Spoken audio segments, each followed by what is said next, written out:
मेरा जो परिचय है, मैं जिला पार्षद हूं वार्ड 10 रोहतक से। जयदेव डागर मेरा नाम है। पिछले 4 महीने से हम संतरामपाल महाराज जी के कार्य देख रहे हैं।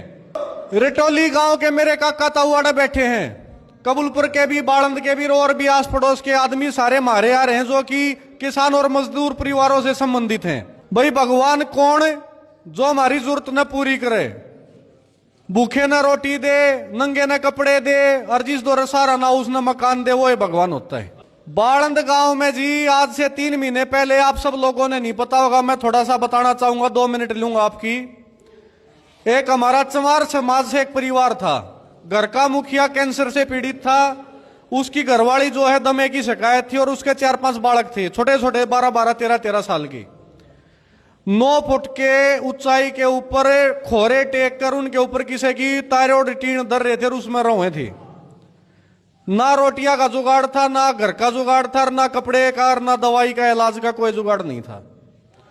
भाई उनके सौभाग्य था और उनका 16 दिन आ रहा था कि उनके ऊपर रामपाल महाराज का आशीर्वाद गया, उनके ऊपर दया बनी। 17 दिन के अंदर 2 मंजिला मकान बनया जी। 17 दिन में मकान बनया। और कैसा मकान बनया, संत जिया ने जो घर बनवाया जी, उसके बारे में मैं आपने बताऊं।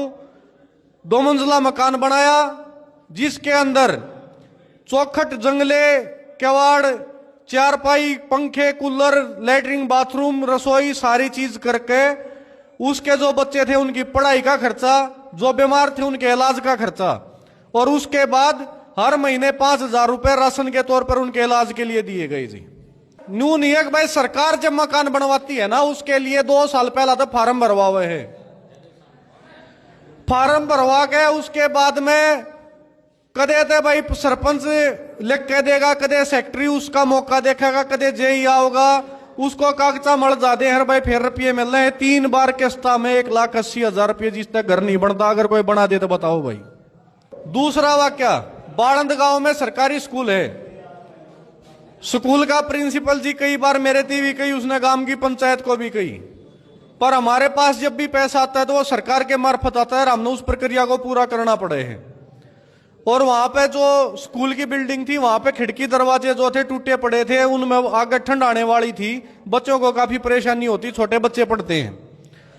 हमारे बाड़न से भाई हैं अजीत दास, जो संतरामपाल महाराज जी के सेवा में 24 घंटे लगे रहते हैं, बहुत ही डेडिकेटेड हैं।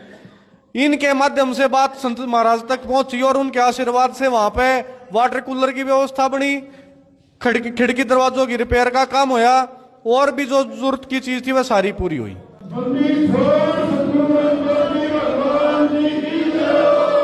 और आज न्यू मानो जी हमारी बात मतलब के कहती आना न्यू मजा आने लग रहा है, हमारा न्यू राजी हो रहा है भीतर ते।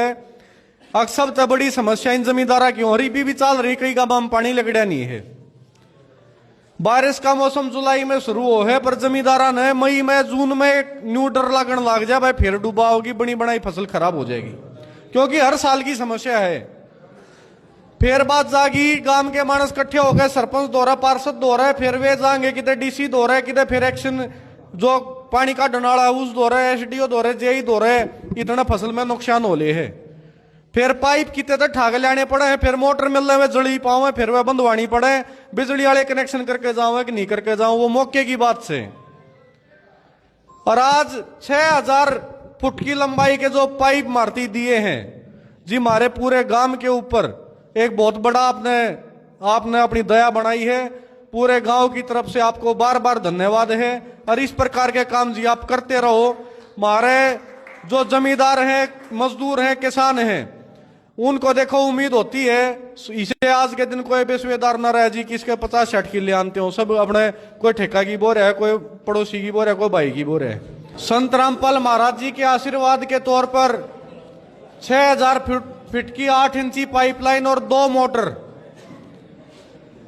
ये आशीर्वाद पूरे रिटोली गांव के ऊपर होया है। उसके लिए मैं अपने रिटोली गांव की तरफ से और पूरे क्षेत्र की तरफ से संत रामपाल महाराज जी का कोटि कोटि धन्यवाद करता हूं, उनको चरणों में नमन करता हूं। और आपने जी आज जो मेहर करी है, जो आपने आशीर्वाद दिया है, आपका मैं हाथ जोड़ के पूरे गांव की तरफ से धन्यवाद करता हूं। और इस प्रकार की सेवा और अपना आशीर्वाद हमारे ऊपर बनाए रखो जी। दीन दुखिया की बात ने सुनते रहो, जरूरतमंदा की बात ने पूरी करते रहो। संत रामपाल महाराज जी की जय हो।